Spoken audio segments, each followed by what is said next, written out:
So today's video is going to be a bit of a boring one. I never really thought about doing one of these, but I thought, well, I've got lots of mould, lots of moisture, and even a nasty puddle in the bottom of the kamado. So I thought, well, if someone else ends up in this situation, this is the video for them really, to help get rid of it all nice and safely without damaging anything in the kamado. So just to give you a quick demo of all the mould that's in the lid, it's in the base, usually around where the cooking area is. There's quite a lot of moisture in there.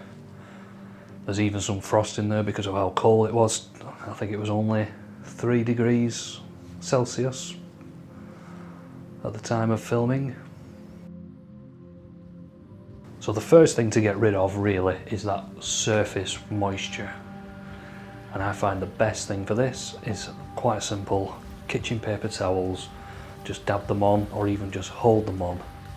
I don't advise wiping it because the roughness of the kamado, it frays the kitchen paper and you get tiny little bits here and there, and then you've got a job of cleaning all them off. As you can see how easy it does actually absorb that moisture on the outside. Very simple. The next step is to get the mould off. Now you will have to wipe this off unfortunately, but quite simple. Don't press on very hard and just glide it over the mould and it will collect the majority of it up, and replace the paper towel frequently before it starts to fray and disintegrate everywhere.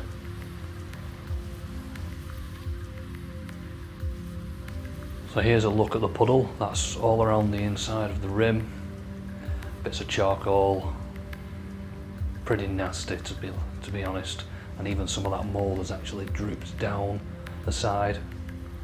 However, how to get rid of this is no different really. You just put some kitchen paper towel in the puddle, let it soak completely up, take it out, put another one in, and just keep doing that until the puddle is gone.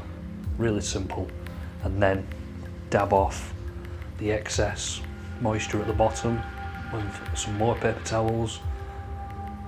It's actually pretty easy. You could use one of those vacuum cleaners that are designed to pick up dirt and water, but I don't have one of them.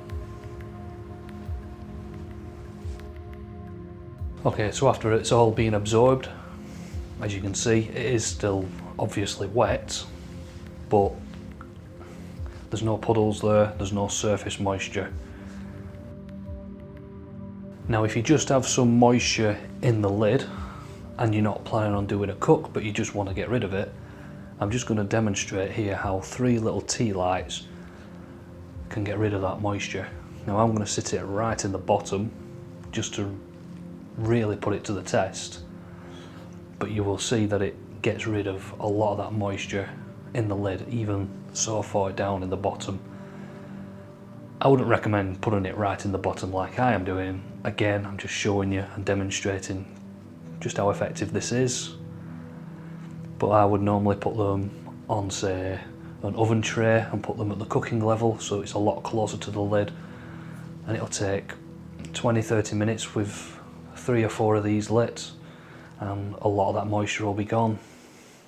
Of course, if you're planning on cooking, you want to heat it up slowly with your charcoal. So just to demonstrate that the tea lights do actually work, bear in mind that they are right in the very bottom of the kamado and they are not at cooking height, so the heat from them is cooling down as it rises up. But you can see that my instant read thermometer is about 44 degrees Fahrenheit and the dome thermometer is quite considerably higher. Okay, it's not brilliant, but it's something and it does actually work.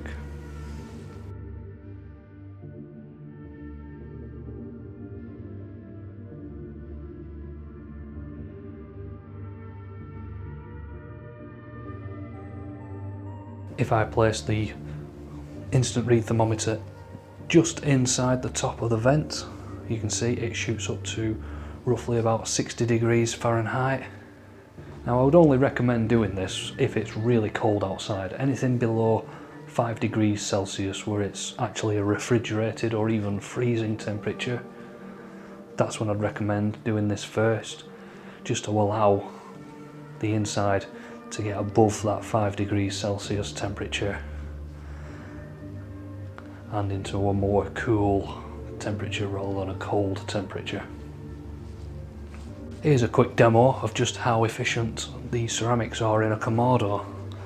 These tea lights have been lit now for just over an hour and they've got a tiny little puddle. In fact, they're even struggling to stay lit, and that's because the heat is just being pulled straight out of the wax by the ceramic, and that's generally what it does when you first light it. All that heat is just getting sucked out by the ceramics, and that's why they take so long to heat up.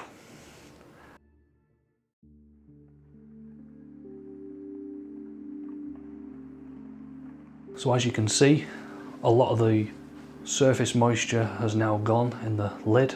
The frost has actually melted and has become surface moisture.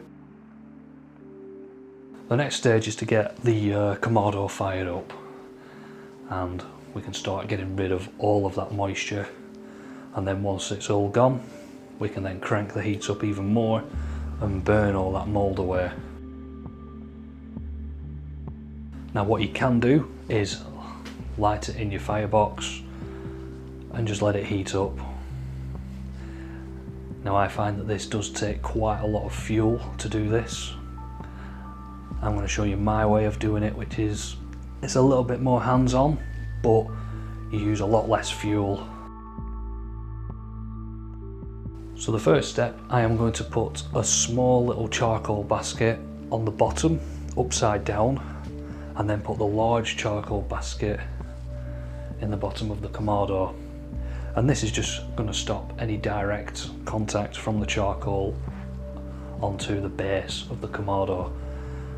Obviously, if you don't have a charcoal basket and you don't have any welding gloves, and I do mean welding gloves, not heat-proof gloves for the oven, welding gloves, then I recommend just filling your firebox up and doing it the other way.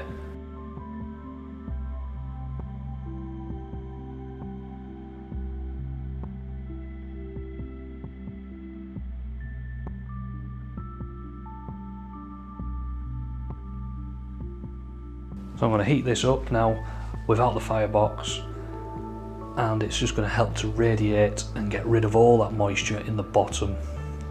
I find with the firebox in, it takes a very long time for the bottom to get hot enough to release that evaporation.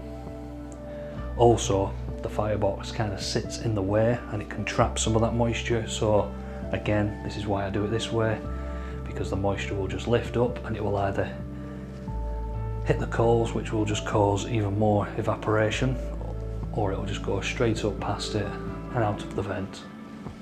As you notice here, I've not actually put the charcoal basket in the firebox, I've actually put it in the cooking ring, so it's actually suspended up higher. And this is just to really get rid of that mould that's in the lid. There's no moisture in the lid anymore, so I don't have to worry about that. And this is going to get a higher temperature. The reason why I lift it up higher is because it's just more efficient. The coals don't need to be burning as hot as if they were in the bottom. Also, the firebox isn't going to absorb as much heat away, so it doesn't have to burn for as long. And it is a little bit of a quicker method doing it this way. But again, you do need welding gloves to be able to move that charcoal basket, and you do need to be extremely careful when you do move it nice and slowly.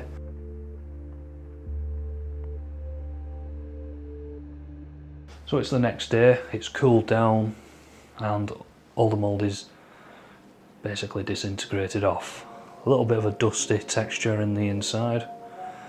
I like to use an old hard bristled yard brush that was absolutely useless for brushing the yard up with, but I found it's brilliant for brushing out the inside of the kamado.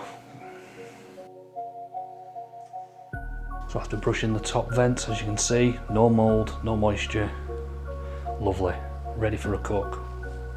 Now you can stop there if you want, however I'm going to go a little bit further and I'm just going to use one of these scourer balls just to help get even more of that dust off and especially clean up the bottom of the kamado. As you can see, there is a water stain from where that puddle was, and it's just a nice rub all the way around. Don't get the scourers though that have the soap integrated into them, because that's just going to absorb straight into your ceramics, and well, you're on your own on how to get that out of the ceramic.